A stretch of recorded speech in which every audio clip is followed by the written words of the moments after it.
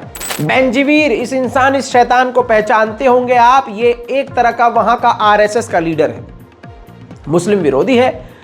इसको national security adviser Netanyahu ने बना दिया, उसके हाथ में पावर दे दी। अब इसने क्या किया है, फिलिस्तीनियों के खिलाफ एक कानून बनाया। फिलिस्तीनी जो जेल में है उनसे उनके परिवार वाले 1 महीने में 1 बार मिल सकते थे, लेकिन इसने क्या किया, वक्त को बढ़ा दिया कि अब 2 महीने में सिर्फ 1 बार मिल सकते हैं, जिसकी वजह से फिलिस्तीनियों के परिवार वाले काफी आहत हैं। फिलिस्तीनियों का फिलिस्तीन में ही रहना दूभर कर दिया है।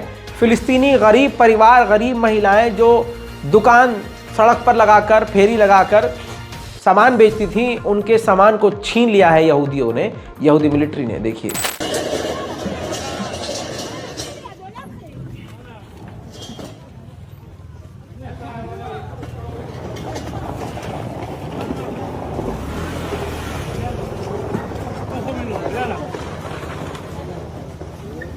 उधर बात करें मस्जिद अल अक्सा की, तो मस्जिद अल अक्सा में एक बार फिर रोज की तरह यहूदियों ने घुसपैठ की है। उधर ये जो नौजवान शख्स है वेस्ट बैंक में फिलिस्तीनी स्कूल में टीचर था, जिसको रेड के दौरान इजराइल की मिलिट्री ने गोली मारकर कत्ल कर दिया है।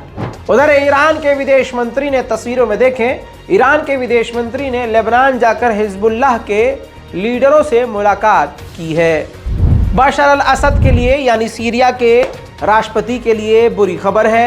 सीरिया की आवाम बशर अल असद के खिलाफ सीरिया में जबरदस्त प्रदर्शन करने के लिए सड़कों पर उतर आई है।